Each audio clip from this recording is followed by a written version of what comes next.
25 মিনিটৰ নিখুঁত আক্ৰমণ কঁপি উঠিল ইৰাণ ফৰ্ডো নাতানহছ আৰু ইছফাহান এই তিনিটা অঞ্চলত হাহাকাৰ তোলা বুলি আমেৰিকা দাবী কৰিছে আৰু তাৰ পাছত স্বদেশত উপস্থিত হৈছে গৈ পুনৰ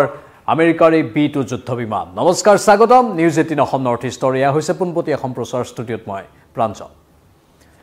এই B2 যুদ্ধ বিমানে কেনেধৰণে আক্ৰমণ কৰিলে তাৰে কিছু বৰ্ণনা দিম কিন্তু ইতিমধ্যে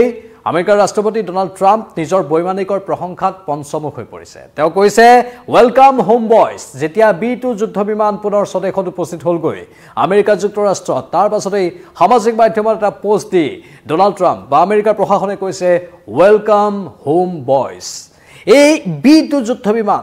এই B2 যুদ্ধ বিমানে যি আক্ৰমণ কৰিলে সেই আক্ৰমণ তিনিটা অঞ্চলত কৰা বুলি কোৱা হৈছে আৰু সেই তিনিটা অঞ্চলেই য'ত পৰমাণু শক্তি সঞ্চয় কৰি থোৱা আছিল ইৰাণৰ ফৰ্ডো নাতানছ আৰু ইছফাহান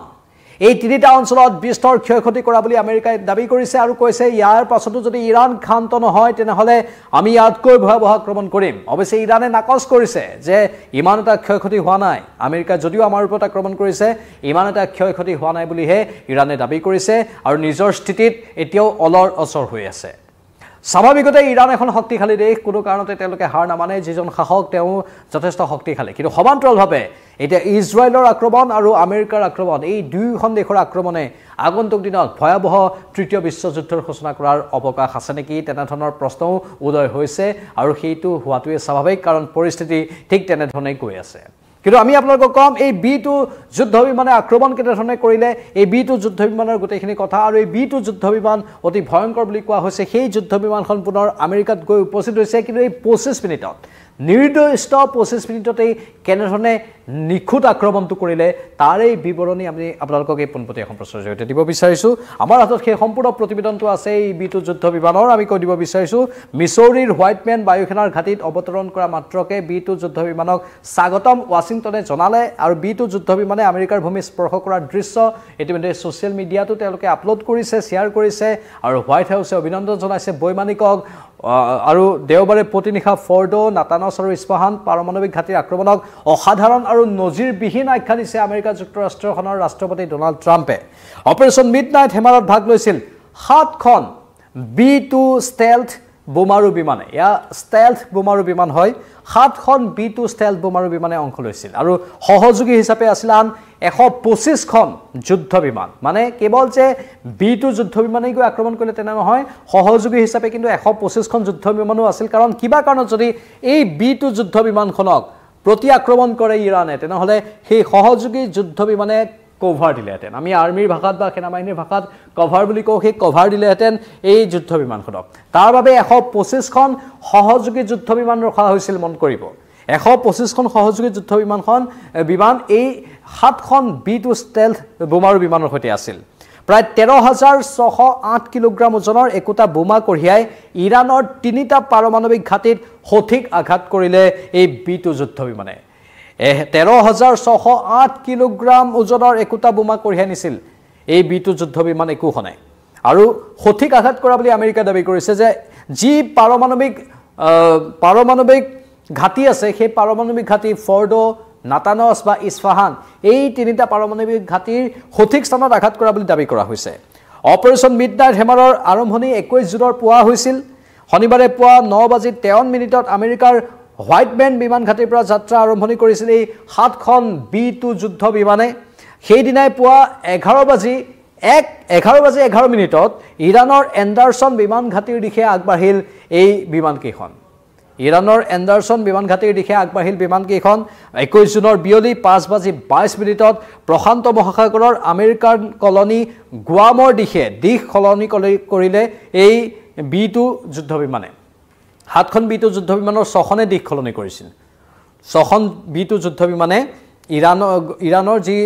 আমেৰিকান কলনী আছে সেই আমেৰিকান কলনী গুৱামৰ দিশে দিশ সলনি কৰে আৰু 22 জুনৰ পুৱা 4:30 ইৰাণৰ ফৰ্ডো পাৰমাণৱিক প্ৰকল্পত আঘাত হানিলে B2 যুদ্ধ বিমানে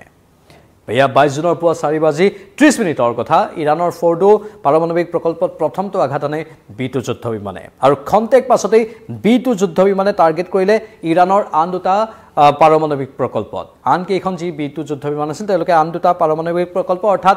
নাতানজ আৰু ইস্পাহানক টাৰ্গেট কৰি ল'লে আৰু ভাৰতীয় সময়মতে দেওবাৰে পুৱা 4:10 ইৰাণৰ সীমাত প্ৰৱেশ কৰা B2 যুদ্ধ বিমানে তিনিটা পৰমাণু প্ৰকল্পত মুখ্য আঘাত হানি ইৰাণৰ আকাশ সীমাৰ পৰা ওলাই আহিল 4:35 ইয়া হৈছে সম্পূৰ্ণ সময়ৰ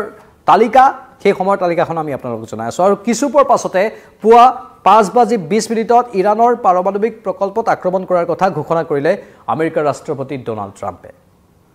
আৰু তাৰ পাছতে এতিয়া অৱশেষত এই B2 যুদ্ধ বিমান পুনৰ স্বদেশত অৰ্থাৎ আমেৰিকাত গৈ উপস্থিত হৈছে শান্তিৰ পথ নললে ইৰাণত পুনৰ আক্ৰমণ চলোৱাৰ ভাবুকি দিছে আমেৰিকা যুক্তৰাষ্ট্ৰৰ ৰাষ্ট্ৰপতি ডোনাল্ড ট্ৰাম্পে অৱশ্যে ডোনাল্ড ট্ৰাম্পে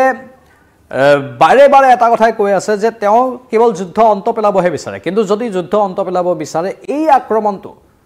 আক্ৰমণটোক লৈ এতিয়া গৰিহণা দিছে কিন্তু আমেৰিকা সকলোৱে ভাৰতেও গৰিহণা দিছে আনকি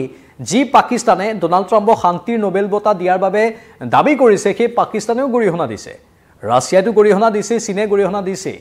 কিন্তু ভাৰতেও গৰিহণা দিছে মন কৰিব আৰু ভাৰতে সবল স্থিতি লৈ আছেগে ভাৰতে কিন্তু দুৰ্বল স্থিতি প্ৰকাশ কৰা নাই ডোনাল্ড ট্ৰাম্পে হোক বা কোনোবা XYZ আন কোনোবা নেতা পৰাক্ৰমী নেতাই নহওক কিয়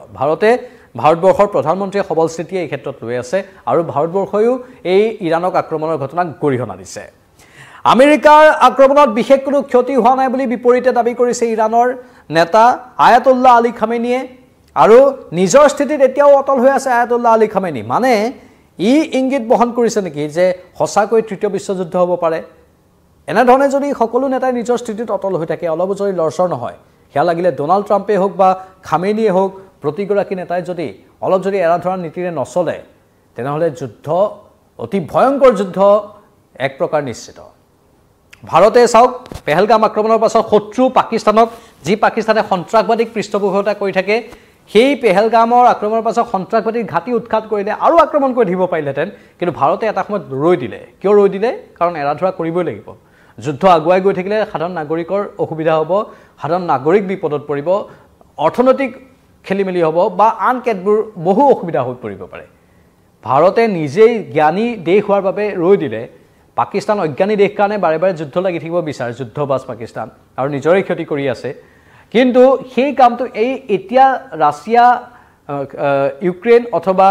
ইজৰাইল ইৰাণ বা আমেৰিকা এখন দেশৰ নেতাৰ মাজতো তেনেধৰণৰ গুণ আমি দেখা নাই আৰু সেইটোৱে হৈছে এই দেশবোৰৰ দুৰ্বলতা যাৰ বাবে আশংকাৰ এটা বাৰ্তা ই কঢ়িয়াই আনিছে আগন্তুক দিনবোৰৰ বাবে যে আগন্তুক দিনবোৰত সঁচাকৈ মহাযুদ্ধ বিশ্বযুদ্ধ বা তেনেধৰণৰ পৰিস্থিতি উদ্ভৱ হ'ব পাৰে নেকি চিন্তা কৰিব লগা বিষয় আমি পৰৱৰ্তী সময়ত এই খবৰটোৰ ওপৰত আৰু অধিক তথ্য আনিম কিন্তু B2 যুদ্ধ বিমান স্বদেশত উপস্থিত হৈছে কিন্তু ডোনাল্ড ট্ৰাম্পে কৈছে যে প্ৰয়োজন হ'লে আকৌ আমি B2 যুদ্ধ বিমান প্ৰেৰণ কৰিম বা তাতকৈ অধিক মুখ্য আঘাত আনিব পৰা যুদ্ধ বিমান প্ৰেৰণ কৰিম ইৰাণলৈ এনেধৰণৰ সতৰ্কবাণীও ডোনাল্ড ট্ৰাম্পে দি থৈ দিছে এই ক্ষেত্ৰত আপোনালোকৰ বহুমূলীয়া মতামত আমি আমাৰ কমেণ্ট বক্সত বিচাৰিছোঁ ফেচবুক আৰু ইউটিউব দুটাৰে কমেণ্ট বক্স আমি খুলি দিছোঁ আপোনালোকৰ বাবে আপোনালোকে মতামতবোৰ প্ৰেৰণ কৰি থাকিব পাৰে আৰু আমাক ইনষ্টাগ্ৰাম আৰু ফেচবুকত ফ'ল' কৰি থৈ দিয়ক আৰু ইউটিউবতো অনুৰোধ কৰিছোঁ আমি ছাবস্ক্ৰাইব কৰি থৈ দিয়ক পৰৱৰ্তী সময়ত আকৌ আহিম চাই থাকক নিউজ 18 অসম নৰ্থ ইষ্ট নমস্কাৰ